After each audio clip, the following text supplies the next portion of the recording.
In the 11 months you've been on YouTube, you've plagiarized over 150 videos where you attempt to articulate your, other people's opinions on secularism. In these 11 months you've been rhetorically barfing all over the legitimate discussions here on YouTube, and unfortunately neither Anti-Boo nor I could ever bring ourselves to take your videos seriously. It's not because your opinions are never accompanied by evidence. It's not because you're an admitted plagiarist in nearly everything you've produced. And it's not because you're a poster boy for what H.G. Frankfurt would call a bullshit artist. Most people can't take you seriously because every one of your videos is riddled with fallacies. Now, before I knew that you stole all your ideas, I thought you were simply hypocritical, attempting to point out fallacious arguments in others while blatantly committing hundreds yourself. But in the context of your plagiarism, I'm willing to give you the benefit of the doubt that you simply don't know what a fallacy is. And so as a favor, Anti-Boo and I have decided to clear things up and give you a brief lesson. Whoever makes the positive claim in a debate bears the burden of proof. In other words, the person making the positive claim actually has to provide evidence in favor of that claim. But burden shifting is where a person attempts to throw their burden of proof onto an opponent. You do just this at the end of your video, Atheist Faith Claims, where you challenge atheists to prove that there isn't a God. That reminds me, Brock, somebody once sent me a PM telling me that you like to put number 2 pencils up your urethra. Can you prove that this isn't true? Because in all sincerity, if the lead snapped off, you could do some serious damage. An ad hom is the fallacy of attacking one's character rather than their argument. You demonstrate this fallacy in many of your videos, including Sam Harris is a bigoted atheist, atheist hypocrisy, and Hitler was an atheist. To put that into context, Brock, that would be like me saying, Brock Lawley licks Pat Robertson's dick. His position on education is therefore invalid. See how my argument is flawed here? Your unyielding passion for Pat's throbbing member has nothing to do with the validity of your claims on education. Similar to circular reasoning, begging the question is when you try to show your point by stating your point, which is shown in your video, God Made the Earth. When I say, Brock, your eyebrows are thicker than an Ayn Rand novel, and my reasoning for that is because your eyebrows are shit crazy thick, I'm begging the question. I haven't really said anything. The genetic fallacy is probably one of the lesser known logical fallacies. This is basically when an argument is made based on something's origin rather than its current context. For example, in your video, Darwinian Racism, a Scientific Grounding, you argue that evolution has extremely racist implications because Darwin used terms like savages and lower races.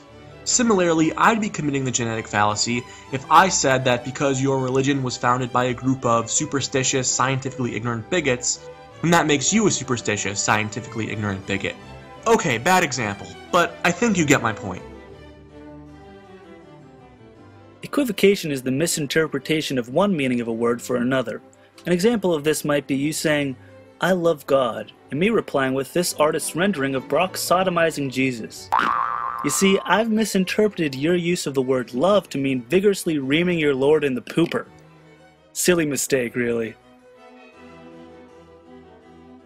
Basically, every one of your videos contains some sort of straw man. A straw man argument is changing the position of your opponent and arguing against points he or she doesn't actually hold.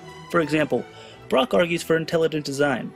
Intelligent design is the belief that the universe came exploding out of his fat mother's vagina. You see, Brock, because intelligent design isn't actually the belief that existence itself is your fat mom's queef, it's a straw man argument. Quote mining is simply the act of quoting out of context in a way which distorts the original meaning. For example, in your video Reagan vs. Obama, you intentionally cut one of Barack Obama's speeches to make it sound as if he's claiming to be a Muslim. But when you restore the part which you removed, it's clear that he was actually talking about having lived in a Muslim country. This sort of thing is very easy to do. Just watch. This is an announcement to YouTube at large. I literally cut and paste all these old, haggard, tired, refuted arguments. This channel has always been and will always be nothing but an incestuous high five convention. Why deny morality itself? Here's the truth, guys. God cannot exist because there's way too much evil evident in this life.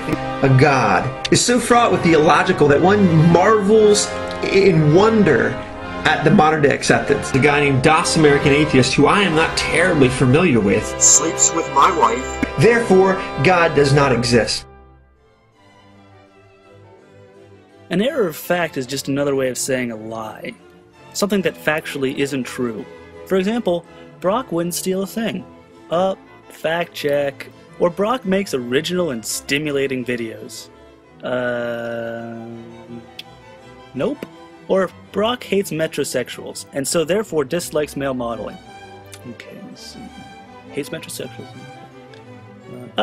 Nope. Was a male model.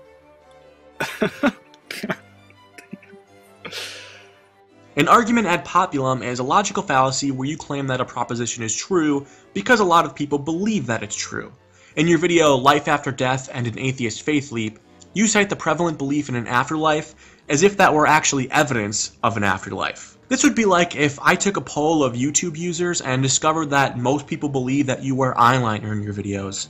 Just because everybody thinks you wear eyeliner, that doesn't mean you actually do. Although, your lashes are suspiciously striking. This is your basic logical fallacy, and it comes in many forms. It's basically any argument where premise A claims to show how premise B is true when it doesn't. For example, Brock loves to wear mascara. RuPaul loves to wear mascara. Therefore, Brock Lawley is a drag queen. Again, Brock, the similar taste in cosmetics does not show what it claims to show here. Don't be fooled. There are, of course, many other logical fallacies which you seem to use over and over and over again. Appeals to emotion, appeals to authority, the slippery slope fallacy, ad hoc fallacies, special pleading. Brock, you use more logical fallacies than hookers use condoms. So now that you're aware of some of these logical fallacies, we hope that maybe you'll be honest enough to make a few changes. But don't worry, we're not holding our breath.